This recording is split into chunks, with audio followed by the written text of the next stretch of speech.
Je dois aujourd'hui évoquer un thème qui me tient particulièrement à cœur. C'est la distinction entre la philosophie d'une part et la théologie d'autre part.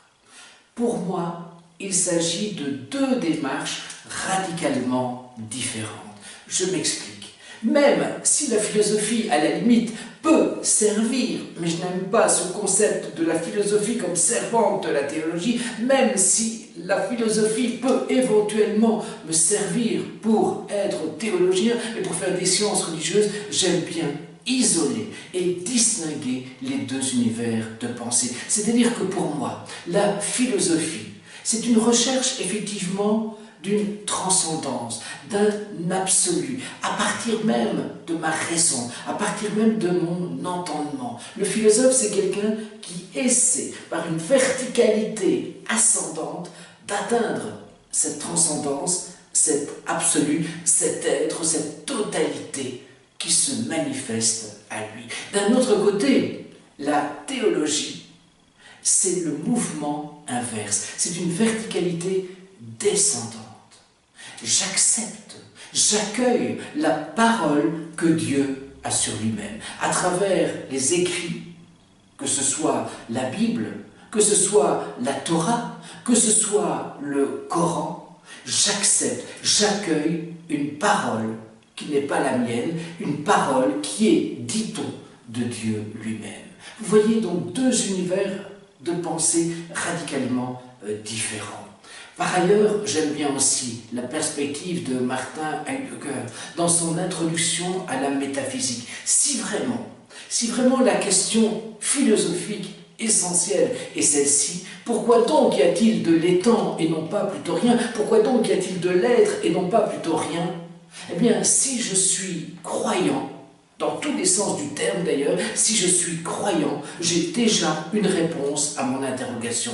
Dieu a créé le monde, Dieu a créé l'univers, point barre. Si au contraire, je me place dans une perspective philosophique, je ne sais pas pourquoi il y a de l'être et non pas plutôt rien. Je laisse la question en suspens, je fais l'époquet de cette question, comme on dit en grec, je la laisse en suspens, en suspension.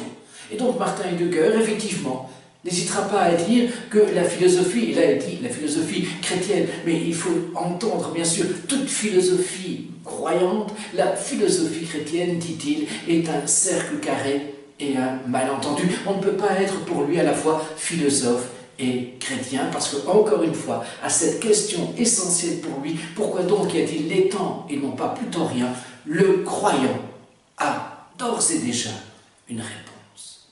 J'aime bien, moi, cette distinction entre la philosophie d'une part et la théologie d'autre part. Je vous avouerai, et ce n'est pas de la prétention de ma part, que j'ai eu l'occasion de suivre les deux cursus. Et donc, ce dédoublement mental, si vous me permettez l'expression, je le vis finalement au quotidien.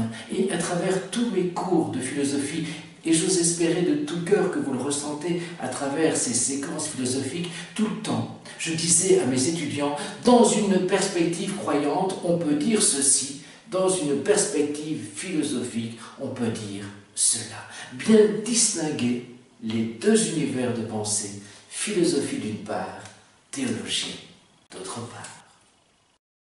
J'aimerais ajouter deux petites précisions par rapport à tout ce qui vient d'être dit. En effet, le philosophe lui-même a ses foi, a ses croyances, a ses foi philosophiques. Parménide, la stabilité, Héraclite, le devenir, Albert Camus, l'absurde, Jean-Paul Sartre, la nausée, etc., etc. Le philosophe croit, bien sûr, en tout cela. Il croit en ce qu'il dit, il croit en ce qu'il pense. Par ailleurs, j'aime aussi beaucoup la distinction d'André Comte-Sponville, encore et toujours lui, qui nous dit ceci. Être croyant, c'est aimer un Dieu, personne, un Dieu personnel qui nous aime. Être philosophe, c'est aimer la vérité. La vérité, ce n'est pas un être personnel, ce n'est pas une personne. C'est aimer la vérité. Et on n'attend pas que cette vérité nous aime pour l'aimer. Voilà aussi une belle distinction, me semble-t-il, entre la philosophie d'une part et la théologie d'autre part.